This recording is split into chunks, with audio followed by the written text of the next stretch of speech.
हर हर महादेव, जय शिव शंभू। 3 शिव तिथि एक ही दिन है, 23 जून 2025 सोमवार का पावन पवित्र दिन और मासिक शिवरात्रि और शिव प्रदोष का चमत्कारी दिन। आपका भाग्य बदलना ही है और सौभाग्य में वृद्धि होनी ही है। इस दिन कच्चे सूत का अर्थात एक धागे का उपाय आपको शिव मंदिर में जाकर जरूर करना है। घर के मंदिर में करते हैं तो भी बहुत बढ़िया है। कैसे करें, ध्यान से सुने। इस वीडियो में आपको बहुत सारे सोमवार, प्रदोष और मासिक शिवरात्रि के उपाय बड़े सरलतम तरीके से, जो मैं स्वयं कर पाती हूँ, आपको बताने का प्रयत्न करूंगी। ध्यान से सुनिएगा, अंत तक बने रहिएगा। यह उपाय नौकरी, विवाह, रोग, कर्ज, धन संपदा, पुत्र प्राप्ति के लिए आप आसानी से कर सकते हैं। जो पहला उपाय देर न करते हुए आपको करना है, चाहे तो ब्रह्म मुहूर्त में करें, चाहे तो पूरे दिन भर में, रात्रि तक कभी भी कर सकते हैं। उपाय करने के लिए आपको मात्र एक कच्चा सूत लेना है, अर्थात आपको सफेद या पीले रंग का कोई भी धागा मिल जाता है, कलावा मिल जाता है, तो आपको पूजा की थाली में इसे रख लेना है। साथ ही आपको रखना है चंदन। चंदन लाल हो, पीला हो, कोई सा भी आप चंदन ले लीजिए और बेलपत्र ले लीजिए। बेलपत्र शिवलिंग पर चढ़ी हुई धोकर भी आप काम में ले सकते हैं। बस यही चीज़ें आपको ले जाकर चले जाना है महादेव के मंदिर में। आप सभी इस कार्य को करते हुए श्री शिवाय नमस्तुभ्यम जरूर बोलें, ठीक है। इसके अलावा अन्य उपाय घर पर करने वाले हैं, उन्हें भी सुनते हुए जाइएगा। माता अपने बच्चों के विवाह के लिए कर सकते हैं, पुत्र प्राप्ति के लिए कर सकते हैं, नौकरी, विवाह, सभी के लिए उपाय किया जा सकता है। यह उपाय बहुत पुराना है, जो कि गुरुजी ने अपनी कथा में बताया था। आप इस उपाय को यूट्यूब पर सुन सकते हैं, सत्य पाएंगे। आप सभी को सबसे पहले शिवलिंग पर जल चढ़ाना है, दीपक लगाना है, ताकि आपकी पूजा पाठ का साक्षी दीपक रहे।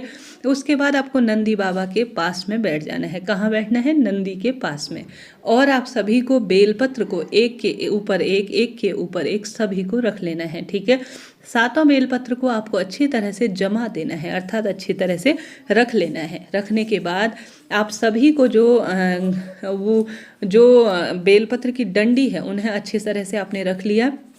अब आप सभी को 7 जो बेलपत्र हैं, जिनको आपने बहुत अच्छी तरह से एकत्रित किया है, अपना नाम गोत्र बोलें, अपनी मनोकामना जो भी है वह बोलें, आज की तिथि का स्मरण करें और 7 बेलपत्र को आपको अच्छी तरह से उनकी डंडियों को आपस में बांध देना है, ठीक है।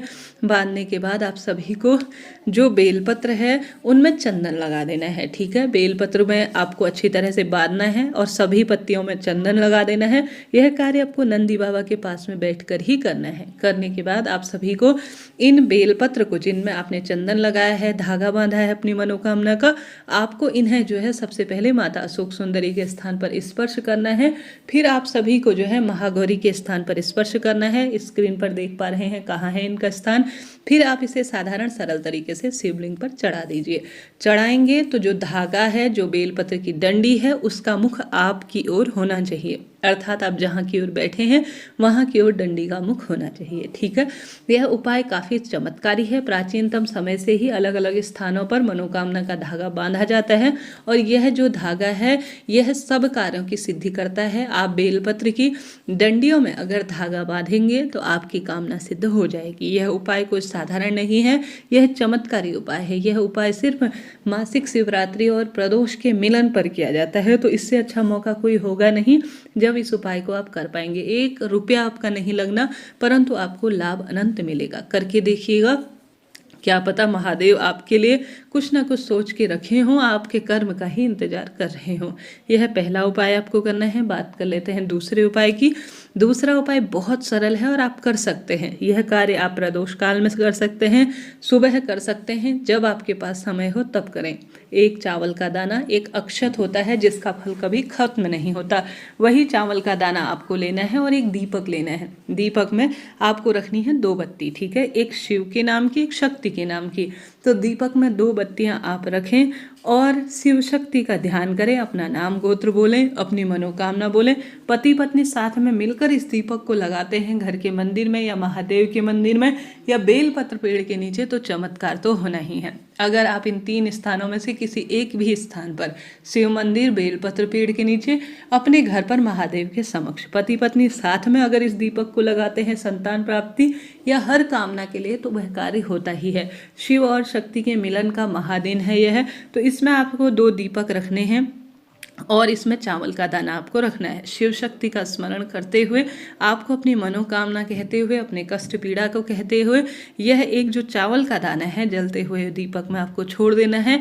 आपको यह उपाय सिद्धता के रूप में, कार्य के रूप में जाना जाएगा। करके देखिएगा, बहुत सुंदर श्रेष्ठ इसके परिणाम मिलते हैं। जो भी शिव शक्ति दीपक एक चावल का दाना रखकर समर्पित कर देता है, उसका भाग्य प्रबल हो जाता है, उसके सांसारिक मानसिक आर्थिक कष्ट मिट जाते हैं और सारे कार्य उसके सिद्ध हो जाते हैं। तो यह 2 उपाय आप जरूर कीजिएगा, लाभ तो आपको मिलना ही है। ठीक है, यह 2 उपाय करें। बात कर लेते हैं तीसरे उपाय की। तीसरा उपाय भी बहुत सरल है और अनंत गुना लाभ देने वाला होता है। जीवन में हार रहे हैं, दुख पा रहे हैं, तो इतना चमत्कारी दिन आपको अब कभी नहीं मिलेगा, क्योंकि इतनी चमत्कारी तिथि एक ही दिन पड़ रही है, तो चमत्कार से ये कम है ही नहीं। आप खूब दीपदान करें, मंत्र जाप करें, महादेव की भक्ति करें और ज़्यादा से ज़्यादा पूजन पाठन में अपना समय व्यतीत करें। कोशिश करें आप अपने घर पर या तो बेलपत्र पेड़ के नीचे या शमी पेड़ के नीचे या बेलपत्र या पीपल वृक्ष या कोई भी पवित्र पेड़ के नीचे आप पार्थिव शिवलिंग अर्थात मिट्टी के शिवलिंग बनाते हैं, उन पर दूध दही घी शक्कर शहद चढ़ाते हैं, पंचामृत, और साथ के साथ वहाँ पर दीपक लगाकर आप विधि विधान से अगर कंकर रूपी शंकर का पूजन आज की सर्वश्रेष्ठ तिथि पर करते हैं तो आपके जीवन में बदलाव होता है, कष्ट मिटते हैं, संकट पीड़ा का भी निदान हो जाता है। करके देखिएगा, बहुत अधिक इसका सुख मिलता है। तो इस तरह से यह जानकारी थी। जरा सा भी वीडियो उपयोगी रहता है तो लाइक करें, शेयर करें, सब्सक्राइब करें और कमेंट्स में हर हर महादेव लिखना न भूलें। अब यह सोमवार की तिथि है, आप कुछ भी नहीं कर सकते हैं तो गुरुजी कहते हैं आप मात्र 5 स्थानों पर जल चढ़ाकर, बेलपत्र रखकर, 5 बिंदी लगाकर अगर यह मंत्र का जाप कर लेते हैं तो लाभ होता है। 5 बेलपत्र आपको कहाँ कहाँ चढ़ानी है? सबसे पहले शिवलिंग पर 5 स्थान पर जल चढ़ाना है। एक गणेश जी का स्थान, माता अशोक सुंदरी, कार्तिकेय भगवान, माता रानी के हस्तकमल और शिवलिंग, इन 5 स्थानों पर कम से कम आप जल चढ़ाएं। इन 5 स्थानों पर चंदन की बिंदी रखें, इन 5 स्थानों पर बेलपत्र रखें। फिर अपनी कामना कहते हुए संकट कष्ट पीड़ा निदान हो ऐसी आपको प्रार्थना करनी है। जो भी भक्तजन इन 5 स्थानों पर बेलपत्र रखता है, जल चढ़ाता है और चंदन की एक एक बिंदी लगाता है, उसका सौभाग्य बढ़ता है और दुख दरिद्रता का अंत स्वतः ही हो जाता है। करके देखिएगा, लाभ मिलेगा। सब पीड़ा संकट दुख दरिद्रता का अंत स्वतः हो जाएगा। तो इनमें से कोई ना कोई उपाय आप कीजिएगा। इससे पहले सोमवार प्रदोष का मैंने अन्य उपाय का वीडियो प्रसारित किया है, वह भी काफ़ी उपयोगी है, उसका भी आप लाभ लीजिएगा। कोई ना कोई कार्य करें, कहने का अर्थ है भले ही पार्थिव शिवलिंग पूजन करें, भले ही दीप दान करें, भले ही शिव मंदिर का झाड़ू पोछा करें, भले ही किसी न किसी स्वरूप में आप कार्य करें, परंतु कोई ना कोई कार्य कीजिएगा। इस दिन किया गया उपाय कभी खाली नहीं जाएगा। यकीन मानिए आपके जीवन में सार्थकता आएगी, आपके जीवन के दुख कष्ट पीड़ा का निदान स्वतः ही हो जाएगा। आप सभी कुछ भी नहीं कर पाते हैं तो अपने रसोई से हरा मूंग लीजिए, बेलपत्र लीजिए, शमी का पत्ता लीजिए और जो है गुड़ का टुकड़ा लीजिए और जल के लोटे में इन्हें डाल लीजिए। नाम गोत्र और श्री शिवाय नमस्तुभ्यम कहते हुए साधारण सरल तरीके से इन्हें शिवलिंग पर चढ़ा दीजिए। कहा जाता है जो भी भक्त बेलपत्र और शमी पत्र, गुड़ का टुकड़ा और जो है हरा मूंग जल के लोटे में डालकर शिवलिंग पर चढ़ा देता है, उसका सौभाग्य बढ़ता है, दुख दरिद्रता का अंत होता है, कष्ट कर्ज पीड़ा से भी मुक्ति मिल जाती है। करके देखिएगा, लाभ आपको मिलेगा। श्री